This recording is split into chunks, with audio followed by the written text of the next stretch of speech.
நற்செய்தி பணி என் பணி. Praise the Lord. உலகம் எங்கும் சென்று படைப்பிற்கெல்லாம் நற்செய்தியை பறைசாற்றுங்கள். நம்பிக்கை கொண்டு திருமுழுக்கு பெறுவோர் மீட்பு பெறுவர், நம்பிக்கையற்றவரோ தண்டனை தீர்ப்பு பெறுவர். மார்க் 16:15 மற்றும் 16 இறை வார்த்தைகள். நம் அன்பர் இயேசு தன் தந்தை தனக்கு கொடுத்த வேலையை செவ்வனே செய்து முடித்து வானுலகிற்கு செல்லும் பொழுது நமக்கு கொடுத்துவிட்டு சென்ற பணிதான் நற்செய்தி பணி.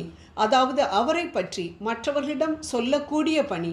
எவ்வாறு தன் தந்தையின் வேலையை செய்ததற்கான வெகுமதியை தந்தையிடமிருந்து மகிமையோடு இயேசு பெற்றுக்கொண்டாரோ அதே போல நாமும் அவரது பணியை செய்யும் பொழுது இவ்வுலகிலும் மறு உலகிலும் நித்திய இன்பத்தை மகிமையாய் பெற்றுக்கொள்வோம் என்பதில் சந்தேகமே இல்லை. ஆண்டவரின் வேலையை அசட்டையாய் செய்பவன் சபிக்கப்பட்டவன் என்று எரேமியா 48:10 சொல்லப்பட்டிருக்கிறது. அசட்டையாய் செய்பவனே சபிக்கப்பட்டவன் என்றால் ஆண்டவரின் வேலையையே செய்யாதவர்கள், அவ்வேலை என்ன என்பதே தெரியாமல் இருப்பவர்களின் நிலை எப்படி இருக்கும் யோசிப்போம். நாம் நல்ல கிறிஸ்தவர்களாக இருக்க வேண்டும் என்றுதான் நினைக்கின்றோமே தவிர ஆண்டவருக்கு நல்ல வேலைக்காரனாக இருக்க வேண்டும் என்று நினைக்க தவறிவிடுகின்றோம். ஆம், ஆண்டவரின் வேலையை செய்யாவிட்டால் நாம் சபிக்கப்பட்டவர்களாக மாறிவிடுகிறோம் என்பதை நாம் ஒரு காலம் மறக்கக்கூடாது. மார்த்தாள் ஆண்டவர் மேல் அளவு கடந்த பிரியம் வைத்திருந்ததால் தான் ஆண்டவருக்கு தனது பெஸ்ட்டை கொடுக்க வேண்டும் என்று உலக வேலையில் பம்பரமாக சுழன்றாள். இது நல்லதுதான். ஒருவர் மேல் அன்பு வைத்தால் அவரை எவ்வாறு பிரியப்படுத்தலாம் என்றுதான் முனைப்பாக செயல்படுவோம். ஆனால் ஒரு உலக வேலையும் செய்யாமல் ஆண்டவரின் பாதத்தில் அமர்ந்து அவர் பேசுவதையே கேட்டுக்கொண்டிருந்த மரியாளை பார்த்துதான் இயேசு சொன்னார், மார்த்தா மார்த்தா, நீ பலவற்றை பற்றி கவலைப்பட்டு கலங்குகிறாய், ஆனால் தேவையானது ஒன்றே. மரியாவோ நல்ல பங்கை தேர்ந்தெடுத்து கொண்டால் அது அவளிடமிருந்து எடுக்கப்படாது என்று லூக்கா 10:41 மற்றும் 42. ஆம் அன்பானவர்களே, ஆண்டவரின் வேலைக்கு அதாவது நற்செய்தி பணிக்கு நாம் முக்கியத்துவம் கொடுத்தால் நம் உலக வேலைகளை நாம் நேர்த்தியாகவும் எளிதாகவும் திறமையாகவும் செய்ய ஆண்டவர் நமக்கு உதவி செய்வார் என்பதில் சந்தேகமே இல்லை. நற்செய்தி பணியை செய்ய வேண்டும் என்று நினைத்தாலே போதும், நம் எண்ணத்தில் அநேக தடைகளை பிசாசு கொண்டு வந்து விடுவான். உனக்கு என்ன தெரியும்? பைபிளை ஒரு தடவையாவது நீ முழுசாக நீ படிச்சிருக்கிறியா? யாராவது கேள்வி கேட்டால் உன்னால் பதில் சொல்ல முடியுமா? வெட்கப்பட்டுல போயிடுவ நீ. யோசி. ஆம், நீ ஒரு சரியான பயந்தாங்கொல்லி. நீ போய் பிரசங்கிக்க உனக்கு பேச்சு திறமை இருக்குதா? நீ உண்டு உன் வேலை உண்டுன்னு பேசாமல் கிட.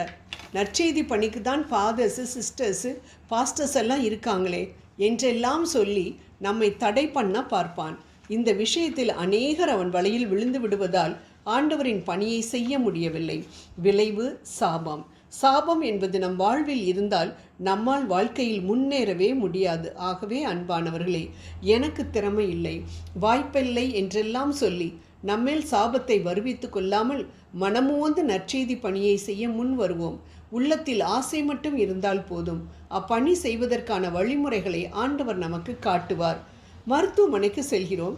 அங்கு வியாதியில் வேதனைப்பட்டு கொண்டிருக்கும் நபரிடம், கவலைப்படாதீங்க, எனக்கு சுகம் கொடுத்த ஆண்டவர் இயேசு உங்களுக்கும் சுகம் தருவார், அவர்கிட்ட உங்களுக்காக நான் வேண்டிக்கிறேன் என்று சொல்வது மகத்தான நற்செய்தி பணி, எளிமையான பணியும் கூட.